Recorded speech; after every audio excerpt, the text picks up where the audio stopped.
आखिर क्या करने आए थे महाभारत में विभीषण? युद्ध में किसका साथ दिया था विभीषण ने और क्या हुआ जब विभीषण का हुआ श्री कृष्ण से सामना? हिंदू धर्म ग्रंथों में हमें कुछ चिरंजीवियों का वर्णन मिलता है जिन्हें साक्षात ईश्वर द्वारा अमरता का वरदान मिला हुआ है। ये चिरंजीवी कलयुग के अंत तक जीवित रहेंगे और अंत में श्री हरि के कलयुगी अवतार कल्कि के दर्शन करेंगे।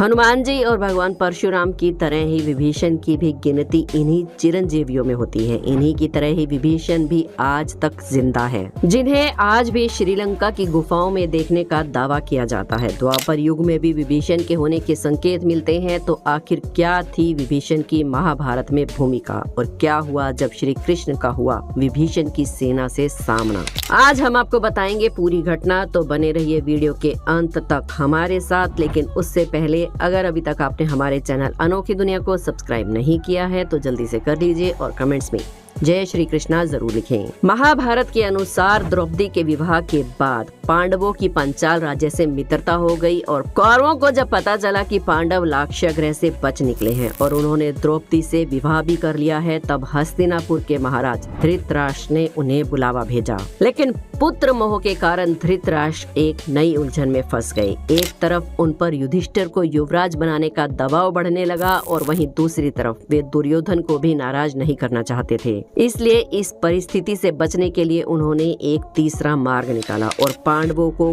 खांडव प्रस्थ सौंप दिया। इसके बाद पांडवों की असली चुनौती शुरू हुई, क्योंकि खांडव प्रस्थ कोई साधारण स्थान नहीं बल्कि एक भयानक जंगल था। जहां भयंकर जंगली जानवर रहा करते थे, वहां किसी साधारण प्राणी का रहना लगभग असंभव था। ऐसी स्थिति में पांडवों ने श्री कृष्ण को याद किया। पांडवों ने श्री कृष्ण के साथ मय दानव की सहायता से उस शहर का सौंदर्यीकरण किया, जिसके बाद वो शहर अद्वितीय स्वर्ग के समान हो गया और उस स्थान का नाम रखा गया इंद्रप्रस्थ। फिर सभी महारथियों और राज्यों के प्रतिनिधियों को निमंत्रण दिया गया और गृह प्रवेश अनुष्ठान का आयोजन हुआ। इस अनुष्ठान में श्री कृष्ण अपने भाई बलराम के साथ भी आए थे और वेद व्यास जी ने इस अनुष्ठान को करवाया था।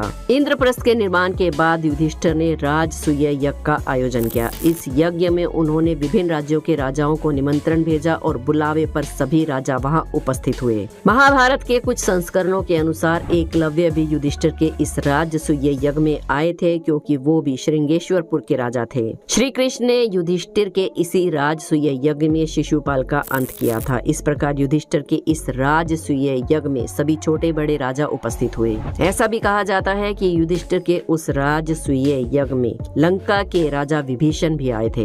इंद्रप्रस्थ पहुंचकर विभीषण ने उस पूरे भव्य नगर के दर्शन किए और उन्होंने पांडवों के महल को भी देखा। विभीषण ने देखा कि युधिष्ठिर के राजपाट के आगे सभी राजा नतमस्तक हुए जा रहे हैं। वो युधिष्ठिर को अपने आप से ऊपर मान रहे थे और सभी युधिष्ठिर के सामने सर झुका रहे थे, लेकिन विभीषण ने ऐसा नहीं किया। विभीषण ने ना तो युधिष्ठिर के सामने सिर झुकाया और ना ही उनकी सत्ता को स्वीकार किया। यह देखकर अन्य सभी राजाओं ने उनसे इसका कारण पूछा, तो विभीषण ने जो उत्तर दिया उसे सुनकर सभी चौंक गए और इसके बाद वो हुआ जिसकी किसी ने कल्पना भी नहीं की होगी। पूछे जाने पर विभीषण ने बताया कि वे भगवान श्री राम को अपना आराध्य मानते हैं और उनके अलावा वे किसी के सामने भी अपना सिर नहीं झुकाते, फिर चाहे वो कोई धरती का राजा हो या फिर स्वर्ग का। विभीषण ने कहा कि वे यहाँ इसलिए आए हैं क्योंकि उन्हें युधिष्ठिर का निमंत्रण मिला था और एक राजा होने के नाते वो यहाँ उपस्थित हुए हैं, लेकिन वे युधिष्ठिर की अधीनता को स्वीकार नहीं कर सकते, क्योंकि वे स्वयं को पहले ही राम जी के अधीन कर चुके हैं और उनकी इसी भक्ति को देखकर श्री राम ने उन्हें अमरता का वरदान दिया है। इसलिए वे श्री राम को छोड़कर किसी और को अपना स्वामी नहीं मान सकते। उसी समय भरे दरबार में आगमन हुआ श्री कृष्ण का, जो अपने बड़े भाई बलराम और अन्य सभी यादवों के साथ युधिष्ठिर की ओर बढ़ रहे थे। उन्हें आता देख स्वयं युधिष्ठिर सिंहासन से खड़े हो गए और अर्जुन उनका स्वागत करने के लिए आगे बढ़े। वहाँ मौजूद सभी ने श्री कृष्ण के समक्ष अपना सर झुकाया, लेकिन विभीषण ने ऐसा नहीं किया और श्री कृष्ण ने विभीषण को देखा भी। तभी श्री कृष्ण ने एक ऐसी माया रची जिससे विभीषण को कृष्ण जी में राम जी और बलराम जी में लक्ष्मण जी के दर्शन होने लगे। ये देख विभीषण समझ गए कि ये दोनों उन्हीं के अवतार हैं। श्री कृष्ण में प्रभु राम के दर्शन करने के बाद विभीषण की आंखें भर आई और उन्होंने श्री कृष्ण के चरण स्पर्श किए। विभीषण समझ गए थे कि ये प्रभु की कोई दूसरी लीला है। इसके बाद विभीषण ने भगवान भगवान श्री कृष्ण का आशीर्वाद लिया और वापस लंका लौट आए। विभीषण को रामायण में कुछ मुख्य पात्रों में से एक माना जाता है। वे रावण के भाई होने के बावजूद भी राम के अनन्य भगत थे। उन्होंने लंका में रहते हुए भी श्री राम जी की भक्ति की और रावण के बाद लंका का शासन भी किया।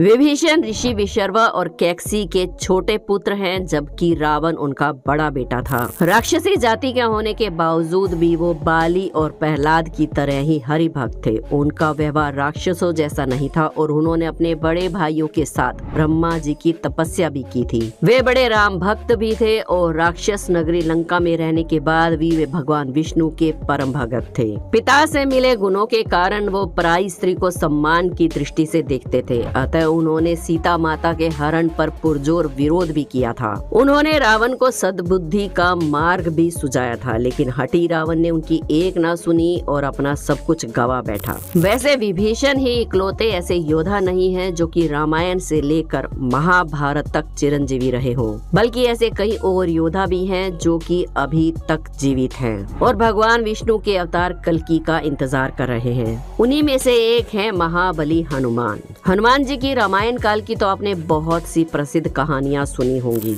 लेकिन वो महाभारत काल में भी मौजूद थे और उन्होंने महाभारत के युद्ध में हिस्सा भी लिया था।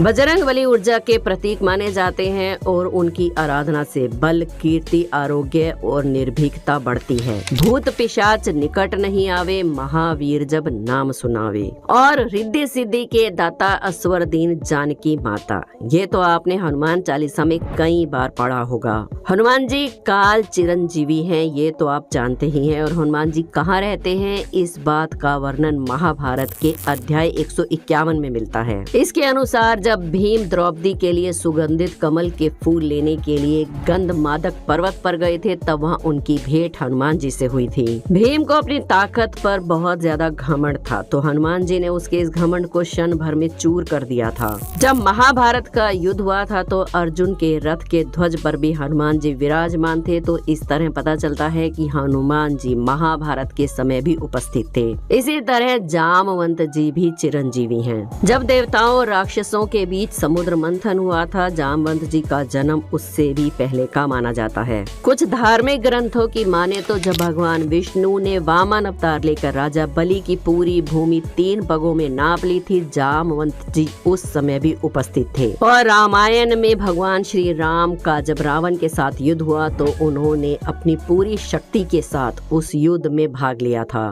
फिर द्वापर युग में जब भगवान श्री कृष्ण पर समयंतक मणि की चोरी का आरोप लगा और वो उस मणि को ढूंढते ढूंढते जामवंत जी की गुफा तक जा पहुँचे, तब जामवंत जी की भेंट श्री कृष्ण से हुई और उस समय जामवंत जी ने अपनी बेटी जामवंती का विवाह श्री कृष्ण के साथ किया। अगर आप इन सभी कथाओं के बारे में विस्तार से जानना चाहते हैं तो इन सभी पर हमने वीडियोस बनाई हैं जो कि हमारे चैनल अनोखी दुनिया पर मौजूद है, आप जाकर देख सकते हैं। आज का वीडियो आपको कैसा लगा हमें कमेंट्स में जरूर बताएं। वीडियो पसंद आई हो तो एक लाइक जरूर करें। हमारे चैनल अनोखी दुनिया को सब्सक्राइब करके बेल आइकन को प्रेस करना ना भूलें। कमेंट्स में जय श्री कृष्णा जरूर लिखें। कल फिर मिलेंगे एक और वीडियो में। जय श्री कृष्णा।